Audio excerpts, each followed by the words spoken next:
Assalamualaikum warahmatullahi wabarakatuh. Waalaikumsalam warahmatullahi wabarakatuh. Selamat pagi teman-teman. Selamat pagi Bu. Bagaimana kabarnya hari ini? Alhamdulillah baik. Alhamdulillah baik.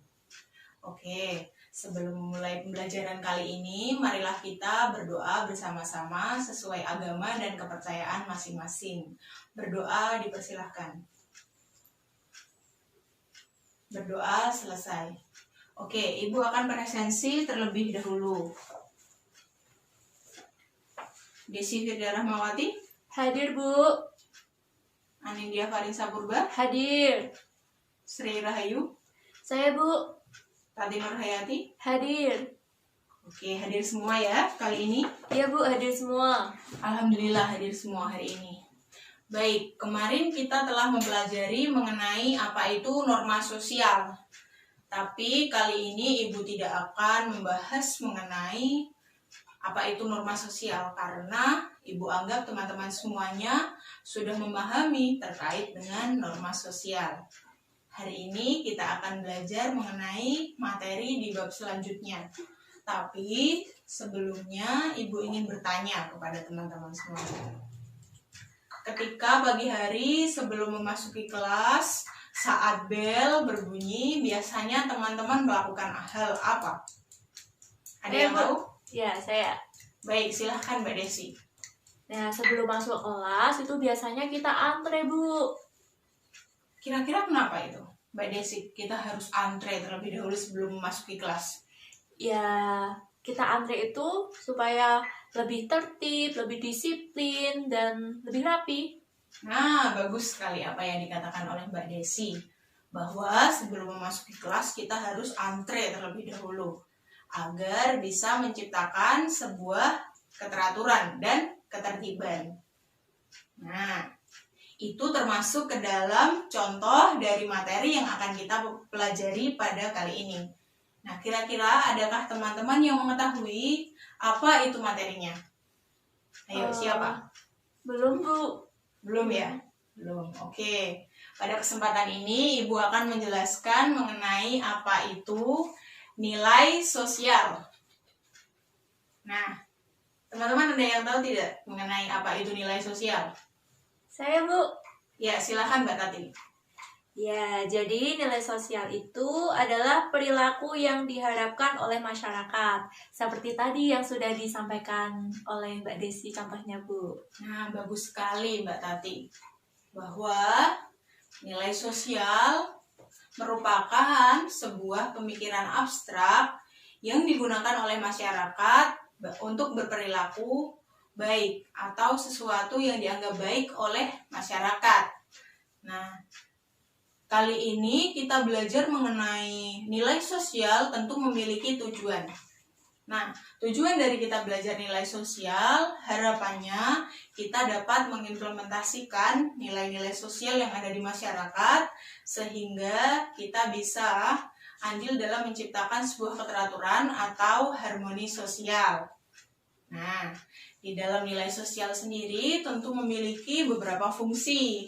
Di sini ada setidaknya 4 fungsi dari nilai sosial. Yang pertama, nilai sosial bersifat abstrak atau tidak terlihat bahwa nilai sosial ini berada di dalam ranah pikiran manusia, gagasan, ataupun ide. Yang kedua, nilai sosial berfungsi sebagai alat pengawas. Jadi masyarakat ketika berperilaku ada sosial kontrolnya agar mereka tetap berada pada hal yang positif seperti itu. Dan yang ketiga, nilai sosial berfungsi sebagai daya ikat. Bahwa nilai sosial itu sifatnya mengikat setiap masyarakat yang mengikut nilai tersebut. Walaupun nilai sosial itu di dalam masyarakat berbeda-beda, namun intinya tetap memiliki daya ikat.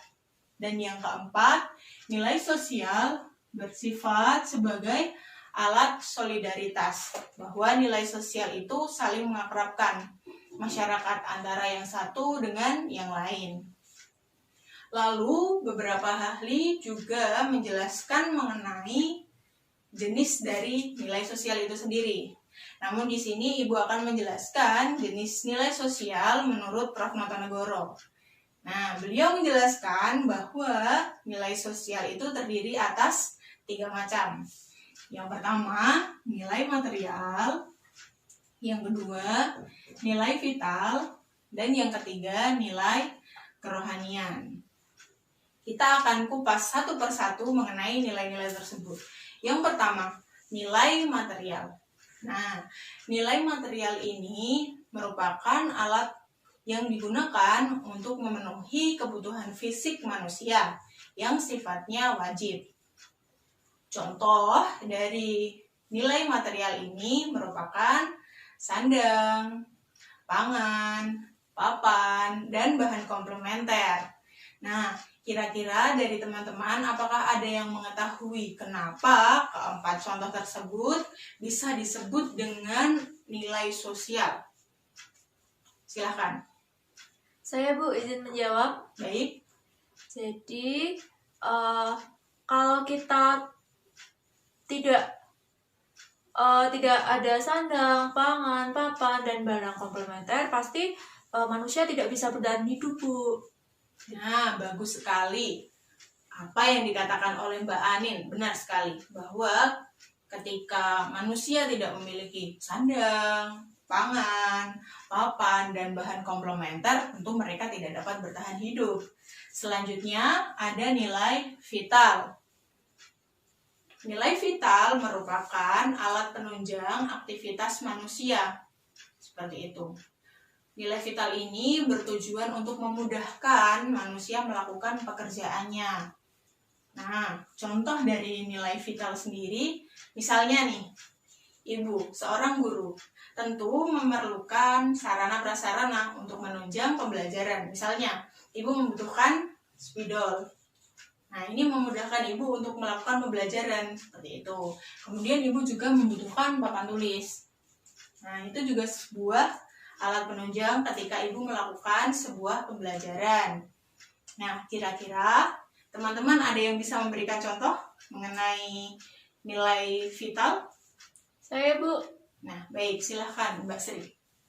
Contohnya, petani membutuhkan cangkul, Bu. Kan cangkul itu menunjang pekerjaan petani. Nah, betul sekali. Bahwa ketika petani itu menggunakan cangkul atau menggunakan traktor, nah itu kan berarti petani akan menghemat tenaga. Nah, berarti memudahkan pekerjaan dari petani itu sendiri. Dan yang ketiga, ada nilai kerohanian. Nah, nilai kerohanian ini adalah nilai yang berhubungan dengan jiwa manusia. Contohnya, ketika seorang beribadah. Nah, ketika seorang beribadah itu kan ada hubungan atau interaksi antara seorang hamba dengan Tuhannya. Nah, disitulah akan menciptakan sebuah ketentraman seperti itu. Lalu, selanjutnya ada jenis berdasarkan ciri. Itu juga ada 2. Yang pertama, nilai dominan, dan yang kedua, nilai yang mendarah daging atau internalis value. Nah, nilai dominan ini merupakan nilai yang banyak dianut oleh masyarakat. Contohnya ketika menjelang Lebaran tentu masyarakat akan melakukan tradisi yang namanya mudik. Nah, itu kan banyak dianut oleh masyarakat atau dominan. Nah, selanjutnya ada nilai yang mendarah daging atau internalis value.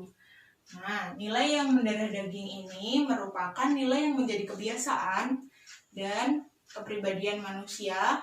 Biasanya ketika mereka melakukan hal tersebut, mereka tidak berpikir panjang. Seperti itu. Apakah ada yang ingin ditanyakan sejauh ini terkait materi nilai sosial? Silahkan. Belum, Bu. Oke, belum ya.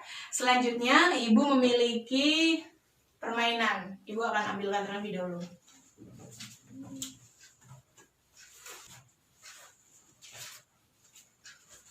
Oke.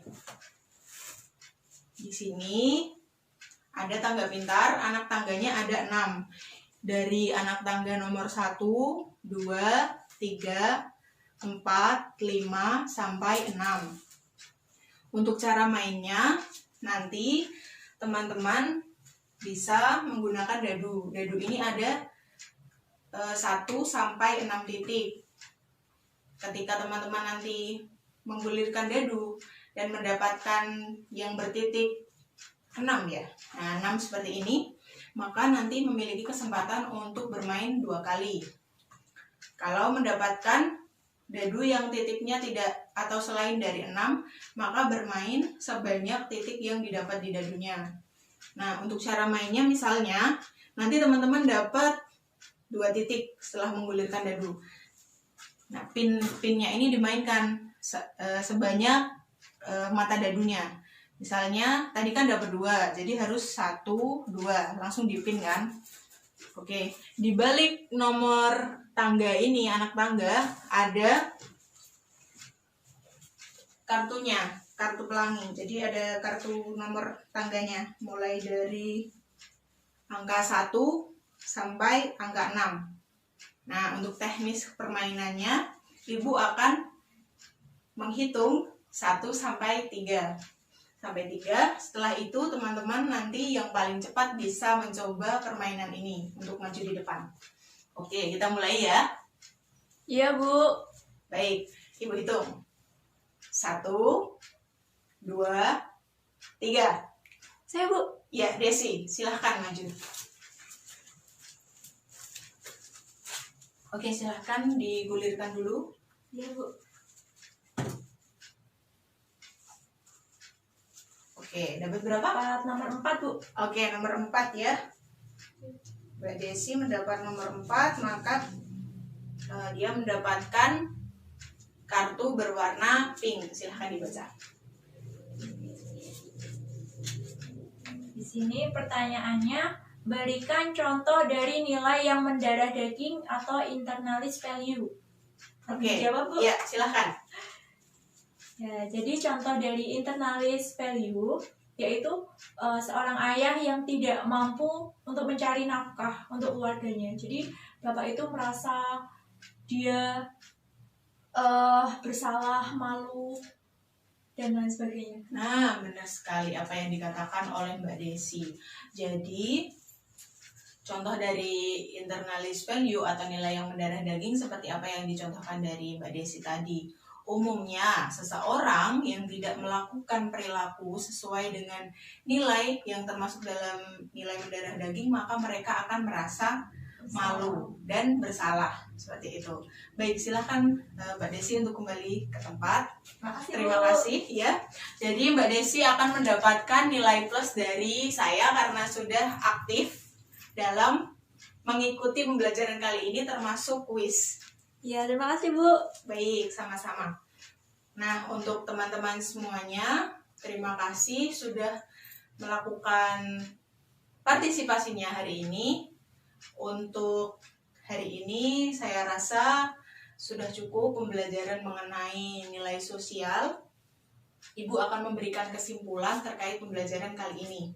Jadi hari ini kita telah belajar mengenai apa itu nilai sosial, fungsi nilai sosial, jenis nilai sosial, jenis berdasarkan ciri. Nah, itu penting untuk dipelajari di dalam masyarakat. Karena apabila di dalam sebuah masyarakat yang notabene sebuah sistem, di sana ada banyak elemen, namun ada salah satu elemen yang tidak berjalan dengan baik, tentunya akan mengganggu proses sosialisasi maupun komunikasi. Harapan Ibu, setelah teman-teman mengikuti pembelajaran kali ini bisa mengaplikasikan dalam kehidupan sehari-hari, seperti itu. Untuk penugasan minggu depan, silahkan baca mengenai aspek nilai sosial, kemudian diresum dan dikumpulkan untuk pertemuan berikutnya. Apakah bisa dipahami sejauh ini tentang penugasan pada hari ini? Iya, Bu, bisa. Baik, karena sudah paham semua, semoga pembelajaran kali ini bermanfaat. Terima kasih atas antusias dan partisipasinya. Kita berdoa sebelum mengakhiri pelajaran hari ini. Berdoa, dipersilakan. berdoa selesai. Baik, terima kasih. Wassalamualaikum warahmatullahi wabarakatuh. Waalaikumsalam warahmatullahi wabarakatuh.